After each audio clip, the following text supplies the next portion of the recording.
Welcome one and all, this is the Ancient Journey. On today's journey, the found victims. But before we get started, don't forget, if you enjoy the video, please give us a like and a share, and subscribe.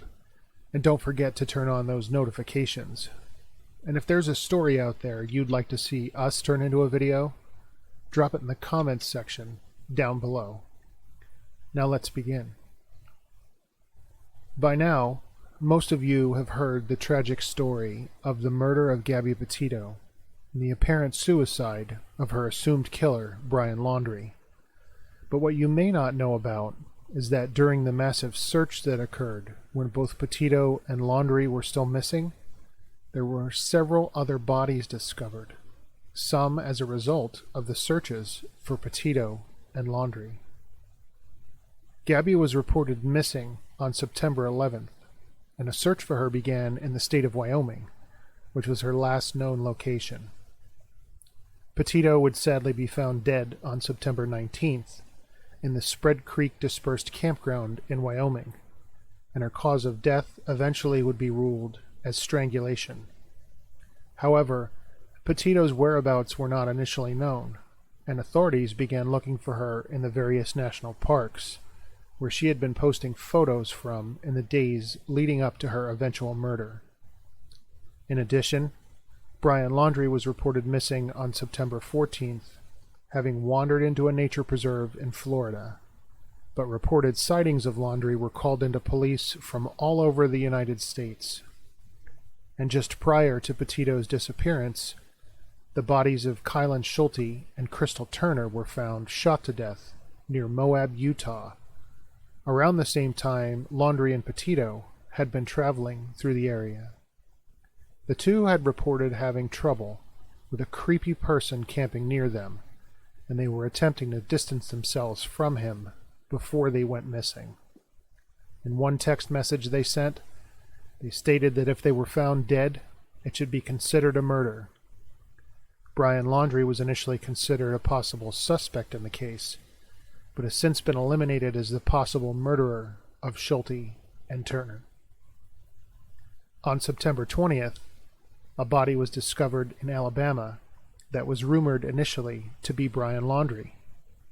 The male victim was found in a dumpster on September 20th, the same day that police had received numerous reports of sightings of Laundrie in the area.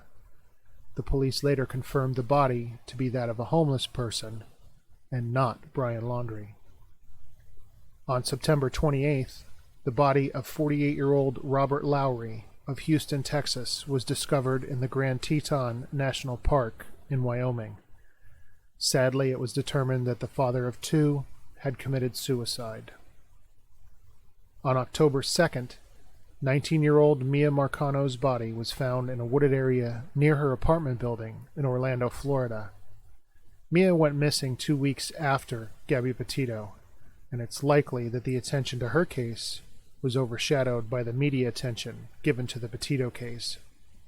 Mia was murdered and left in a dumpster bound by duct tape. A maintenance worker from her building, who had apparently been infatuated with Mia, was found hanged to death on September 27th. Investigators stated that it appeared he had used his master keys to enter Mia's apartment. Investigators discovered human remains in a California desert on October 9th. The remains were thought to be that of Lauren Cho from New Jersey, who was last seen walking away from a resort she was staying at, carrying no food and no water. Investigators are still identifying the remains to determine if they are in fact Lauren's. On that very same day, the remains of Sarah Bayard were discovered in Douglas, Colorado, near a highway. The 55-year-old Bayard had been missing since July 4th, the same day that Gabby Petito posted a photo from nearby Monument Rocks National Park. Sarah's cause of death is unknown. And a third body was also found on October 9th. 33-year-old Jazu Calderon of Rhode Island was found stabbed to death on the Blue Ridge Parkway along the Appalachian Trail. Jazu was found over 800 miles from his home in Rhode Island, and his family does not know how he ended up there, as he did not own a car. There have been no arrests in the case at this time. A GoFundMe has been started to help pay for a future for Robert Lowry's children. A GoFundMe has been started for the expenses related to the funeral of Kylan Schulte and the investigation into her murder. The Gabby Petito Foundation has been created to address the needs of organizations that support locating missing persons and to provide aid to organizations that assist victims of domestic violence situations through education, awareness, and prevention strategies. Those enduring domestic violence, regardless of their location, can visit the website of the National Domestic Violence Hotline, which offers text and web chat features and has a voice line that can be reached by dialing 1-800-799-7233. Thanks for watching, and thanks for sharing the journey.